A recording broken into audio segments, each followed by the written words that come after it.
Hello friends and fellow fans, it's me again. You have not seen the last of me, and I am back. The Dark Knight Rises trailer, my god. My honest thoughts, honest opinion, I preferred the trailer too. This trailer seems a lot more melancholy and very dramatic and serious. And I'm not saying that's not a good thing. It's a great thing. It's what you need to have a trailer like that. But I feel like the second trailer did an incredible job hyping up the film, building like a crescendo to where this is the end game. This is where everything is leading to, where people can think that Dark Knight was as big as it gets, and then you see the second trailer with all the amazing sights, with Bane speaking, and with Catwoman, and with the football field crumbling, and the catchphrases. My God, they're still being quoted. When Gotham is ashes, you'll have my permission to die. There's a storm coming. I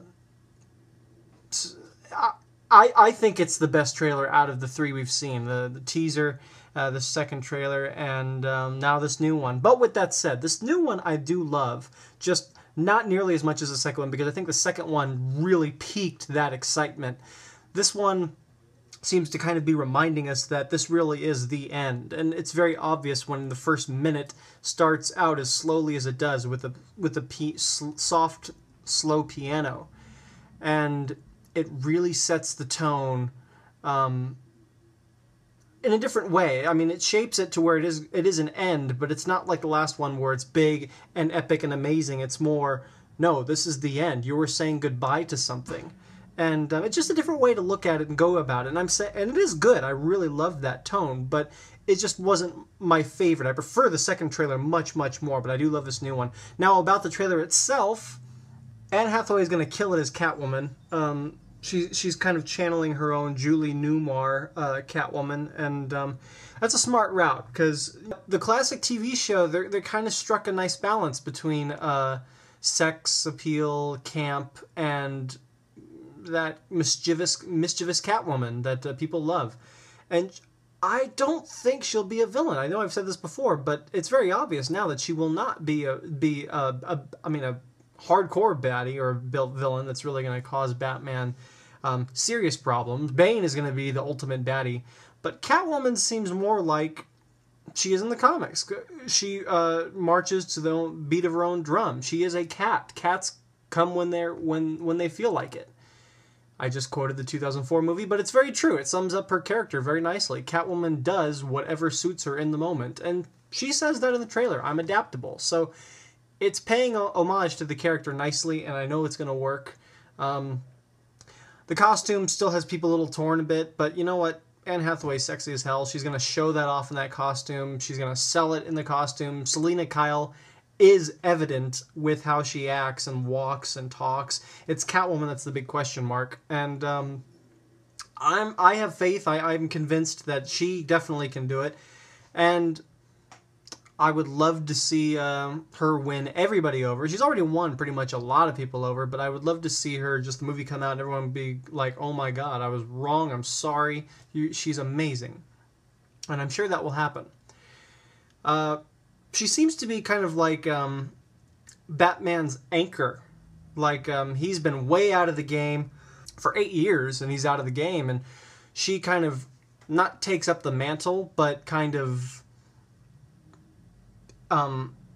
keeps the city from completely going off the edge, almost not filling the void, but kind of taking that idea and making sure it isn't lost in all of this craziness and anarchy. Or I kind of see it as she takes the idea at first and sees it as a carefree thing where she does her own thing, she doesn't care, and it's through all of this war and craziness that she realizes that if she's that skilled and that incredible, she owes it to the city in this horrible time to use it to better everyone.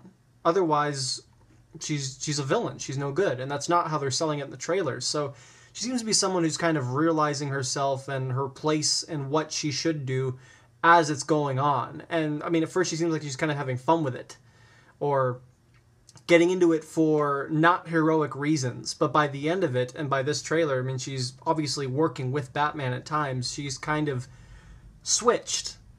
And I like that. I mean, I know I said that I like Catwoman as a villain, as a complex villain, but I like this, I think, more. Her doing whatever she feels like, but being adaptable. I mean, it works. It fits Catwoman. Now, I think I've said enough about that. Bane. My goodness. Bane. This is going to be, I mean, the Beast. He's going to be it. And I think is the most fitting thing in the world. And I've said this before. And this is one of the reasons why I've been holding off on doing this. Because if you want to hear what I have to say about this new movie, I've already said pretty much everything there is to say. I mean, I don't have much else. But I can say that I think Bane will be pretty damn awesome. And will be a force, an unstoppable force, bent on destroying, like he knows nothing else. And I think that's needed. We've had at the beginning of the movies with Ra's al Ghul, who is a mastermind manipulator and evil mastermind, but he's so twisted and with his own thinking that he knows that he was doing is right. So you have his heart in the right place, but his ideology is so messed up that he's prepared to go over mass murder to do what he thinks is right. Then you go to a character like the Joker in the second movie who's completely about anarchy and chaos and everything is nothing. This life has no order and this is how things should be. You are useless, Batman. You're fighting for nothing. And now we've come to the end game with this character whose sole purpose is just to destroy and to end because he can. That's how he sees things. Not to save something, not to make things more entertaining or to see how the cards will fall, just because this is who he is. This is just simply how he sees things, that nothing should be standing. Uncompromisable, afraid of nothing, and scary as crap. I'm sure he'll be awesome and have some really great scenes.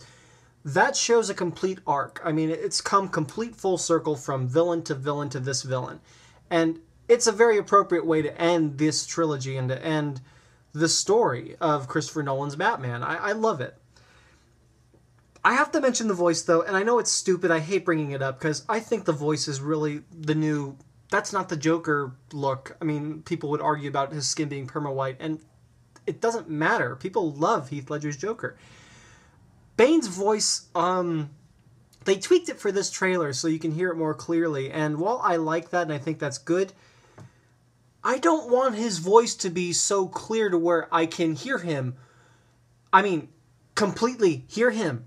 In the second trailer, I know people were complaining about not being able to hear him, but that was part of the reason why I loved it. I like his voice being kind of muffled and not hearing exactly what he's saying. There's a bit of a Michael Myers-esque feeling to it, where his face is shown, but his mouth never is. It's emotionless. It's he's like a mix between a Terminator and Michael Myers. He's just made of stone cold awesome.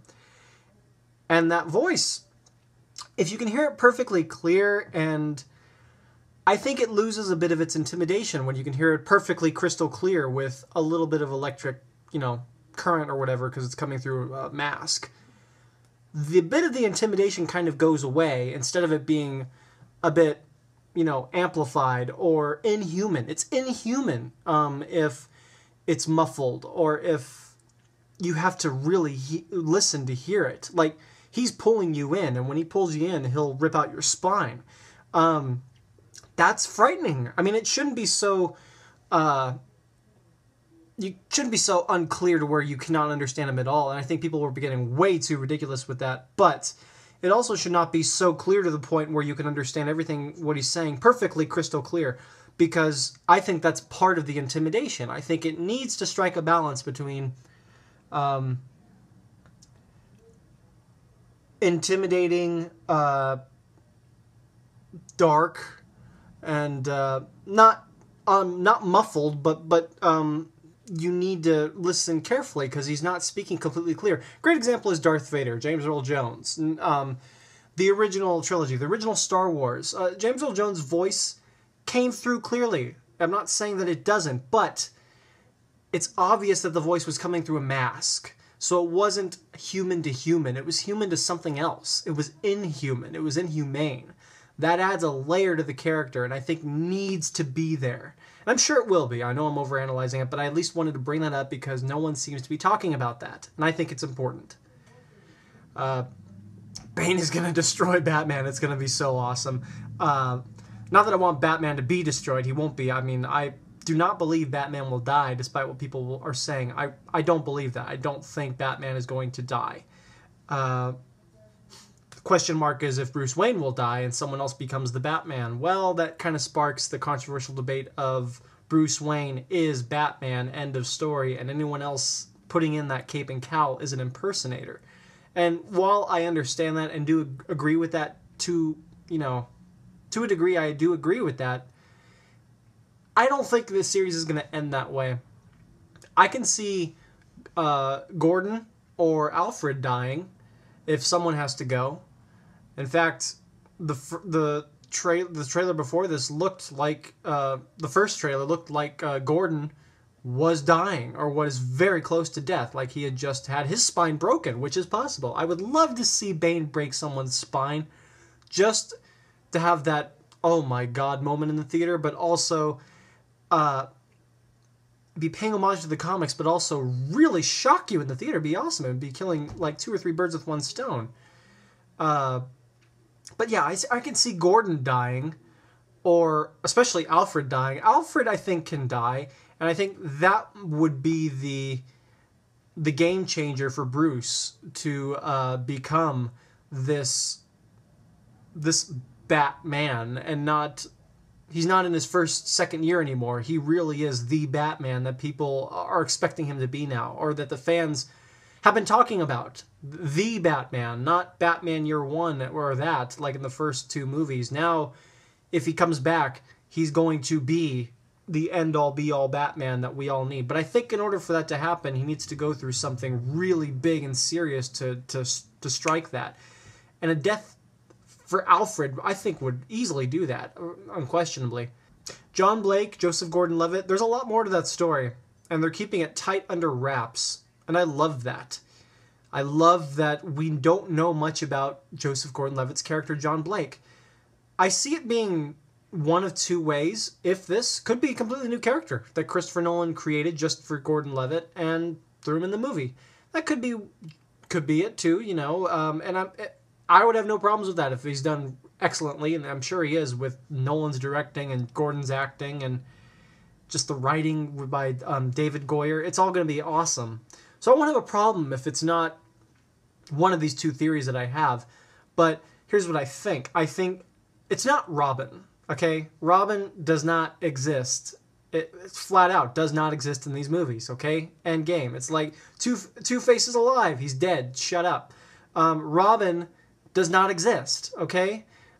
This is Batman's story. Robin flat out does not exist in this world. But Dick Grayson very well could. I'm not saying Dick Grayson doesn't exist. And plus, this is 8 years. So who's to say that in those 8 years we haven't seen an orphaned 14-year-old who is running down the streets in like a hooded cloak wearing a red shirt with an R on it or something. So it can happen. But this movie will not have Robin, so please stop thinking that.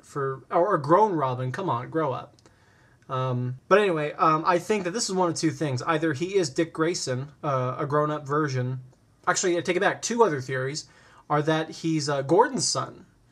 And that's the reason why he's on the police force and taking over for Gordon, because he's the son of James Gordon, but took on a fake name because everyone's gunning after Gordon. Now, the other possibility is people think it could be Azrael, who has his own style, his own version of being this vigilante. And he is the one who patrols the streets and keeps things in line until Batman comes back, and then he takes over again. And Azrael sticks around and continues to be a vigilante, and they have a friction but they operate in Gotham together. I don't think I have much else to say other than this movie looks incredible, and I think that's all for now. So if there's anything else you want me to talk about, feel free to share below or send me a message. I love hearing feedback from people, and bye-bye.